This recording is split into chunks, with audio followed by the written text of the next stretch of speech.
Hi guys, we're continuing to brainstorm some ideas that we might have for realistic fiction stories. And in your lesson today, you're going to see this checklist. And the checklist is entitled Imagining Stories That You Wish Existed in the World. And what your job is today is to really think about all the components of that checklist and try to apply them to a specific setting that maybe you have kind of brewing in your mind. You know, fiction writers often create great stories that they wish existed in the world. And so today we're going to do an exercise that really kind of taps into your creativity a little bit. I know that not all of you are artists, but sometimes we have so many things, so many gears kind of going on in our brain. We just need to do something a little bit weird and different to get those things that are going on in our brain out on paper. And so today you're going to draw. So all of you are going to need to have some sort of paper and some sort of drawing utensils nearby, because today you are going to imagine a setting of a possible realistic fiction story that you wish existed in the world. And so I've shown you already in our lesson an example of mine, but I want to kind of explain it to you a little bit. This is what you have in your lesson. This is my drawing of my setting. I have always been fascinated about self-sufficiency on some island somewhere. And so when I sat down and tried to really think about if I had to create a realistic fiction story that, yes, has a touch of adventure in it, what would my setting even look like?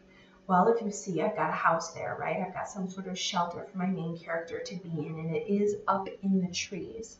You see, I've got a fireplace here for us to cook our food. Here we've got a place for all of the fish cleaning to have happen. Here I've got a little bit of a shed situation going on with some gardening tools and fishing poles. I clearly have a big old garden here that I get most of my crops and produce from. And then I've got a water filtration system here along with my coconut trees and banana trees for not only food but also shelter and shade as well.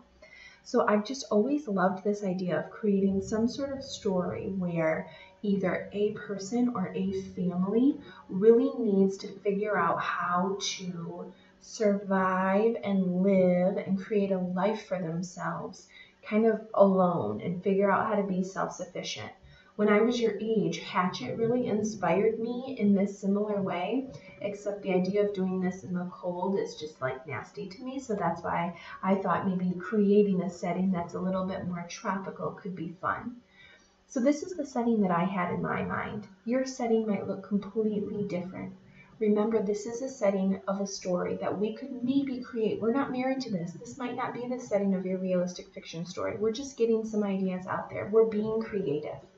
What you're going to do is you're going to do something like this today, and then you're going to take a picture of it on your device camera, just like this. You don't have to be in the picture. It could be just of your setting, and you're going to put it in the collaborative space of our ELA Classroom OneNote notebook.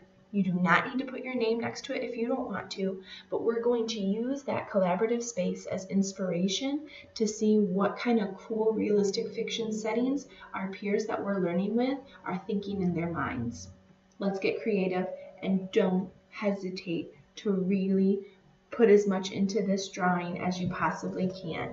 This is all about creativity, and remember guys, it's still brainstorming. We're not married to any of these. Go ahead, let's go have some fun.